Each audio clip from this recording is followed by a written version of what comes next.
দুটি ট্রেনে আজকে থেকে, একটা হচ্ছে সোনার বাংলা ঢাকা চট্টগ্রাম, আরেকটা হচ্ছে জয়ন্তিকা ঢাকা সিলেট। সেই জায়গায় আমাদের নারী যাত্রীদের জন্য দুটি কোচ রিজার্ভ রাখা হয়েছে। যারা 65+ যাত্রী আছেন, সিনিয়র সিটিজেন আছেন তারা, এবং যারা ডিসেবল আছেন নাগরিক আমাদের, তাদের ক্ষেত্রে ভিক্টোরিয়াল এবং রেল দুটি জায়গায় আন্তনগর ট্রেনে আমরা 25% ভাড়া ছাড় দিব। গত ঈদের আগ মুহূর্তে নির্দেশ দেওয়ার ফলে সেটা বাস্তবায়ন করা যায়নি, কারণ এটা একটা প্রসিডিউরের ব্যাপার। এটা আপনার যেটা আপনার টিকিট কাটার যে প্রক্রিয়া আছে সেই অর্থ বিভাগের মতামত লাগবে, কারণ প্রচুর একটা অর্থ এখানে ছাড় হবে। প্রক্রিয়া করে এবার ঈদের আগে আমরা এটা করতে সক্ষম হলাম। সেটার আজকে আনুষ্ঠানিক উদ্বোধন হলো। আজ থেকে এই দুই শ্রেণীর নাগরিক 25% ভাড়া মৌকুব পাবেন অথবা ডিসকাউন্ট পাবেন। গতকালকে রাত 12:30টার সময় মাননীয় প্রধানমন্ত্রী আমাকে ফোন করেন এবং তিনি বলেন যে ঈদের সময় যে রাশ হয়, এই রাশের মধ্যে, এই ভিড়ের মধ্যে আমাদের যে নারী যাত্রীরা আছেন, বোনেরা আছেন, মায়েরা আছেন, তাদের রেল চলাচলে প্রচন্ড টিকিট কাটার পরও চাপ নিতে হয়, অনেক সময় সম্ভব হয় না, প্রচুর ভিড়। সেটাকে কিভাবে নিবৃত্ত করার জন্য একটা কোর্স প্রত্যেকটা আন্তনগর ট্রেনে রিজার্ভ করা যায় না। তো প্রধানমন্ত্রীকে আমি বললাম যে যেহেতু টিকিট সোল্ড আউট হয়ে গিয়েছে, আমরা প্রত্যেকটা কোচের এবং সিটের টিকিট বিক্রি করে দিয়েছি, সেল হয়ে গিয়েছে, এখন এটা একটু কঠিন হবে। সেই লোককে আমি সচিবকে জানাই, সেতু সচিব সকাল থেকে কাজ করে আমরা রেল সচিব দুটি ট্রেনে আজকে থেকে, একটা হচ্ছে সোনার বাংলা ঢাকা চট্টগ্রাম, আরেকটা হচ্ছে জয়ন্তিকা ঢাকা সিলেট। সেই জায়গায় আমাদের নারী যাত্রীদের জন্য দুটি কোচ রিজার্ভ রাখা হয়েছে। 2 দিনে 1.5 কোটির উপর লোক যাবে এবং তারা যে কোনো মূল্যে যেতে চান। ইভেন তারা বাস স্টপেজে এসে, কাউন্টারে এসে একটা টিকিট কেটে তারপর বাসে যাবেন, এই ধৈর্য আমাদের যাত্রীদের অনেক সময় থাকে না।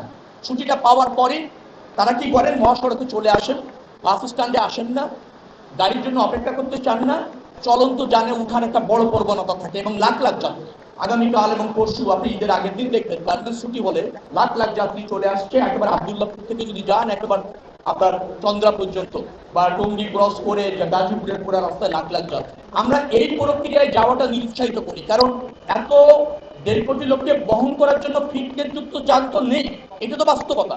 ব্যক্তি সেক্টরও নেই, সরকারি সেক্টরও নেই। কিন্তু যখন এই উদ্যোগ নিয়ে যাত্রীরা যান, আমরা তাদেরকে নিরুৎসাহিত করছি, ধৈর্য ধরতে বলছি, ফিটনেস যুক্ত যানবাহনের জন্য অপেক্ষা করতে বলছি, বাস স্ট্যান্ডে এসে টিকিট কেটে নিয়মিত গাড়িতে চলাচলের জন্য উৎসাহিত করছি। কিন্তু সেটা তাদেরকে নিবৃত্ত করা যাচ্ছে না।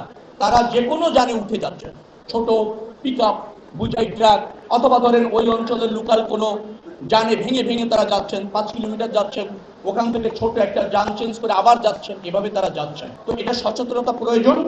আর ধরেন রাস্তায় যতটুকু আমাদের শৃঙ্খলা রাখা যায়, নিরাপত্তা দেওয়া যায়, সেই চেষ্টা আমাদের সীমিত সামর্থ্যের মধ্যে আমরা চেষ্টা করছি। হাইওয়ে পুলিশ অ্যাক্টিভ আছে, যথেষ্ট অ্যাক্টিভ আছে। আমি কালকে চন্দ্রা থেকে মিটিং করেছি, আপনারা দেখেছেন। কারণ শুধু ঢাকায় না, আমি চন্দ্রাতে গিয়ে ওখানে হাইওয়ে পুলিশ, স্থানীয় পুলিশ, ডিসি, ইউনো, তারপর পুলিশ কমিশনার, আপনার ওখানকার অন্যরা যা পরিবহন শ্রমিক নেতারা, পরিবহন মালিক নেতারা, তাদের সমন্বয়ে মিটিং করে ওই অঞ্চলটা যাতে স্মুথলি যান চলাচল করা যায় তার জন্য প্রয়োজনীয় পদক্ষেপ নিয়েছি। হাইওয়ে পুলিশ অ্যাক্টিভ আছে, কিন্তু এটা সত্য আমরা 45 কিলোমিটার জায়গা হাইওয়ের জন্য মাত্র 3 জন পুলিশ পাই। আমাদের পুলিশের স্বল্পতা আছে, মুভমেন্টের স্বল্পতা আছে। সতর্কতা নেওয়া হয়েছে। আমরা বলেছি যে আবহাওয়া নিউজ জেনেই কেমন জন্য লঞ্চগুলি ছাড়ে।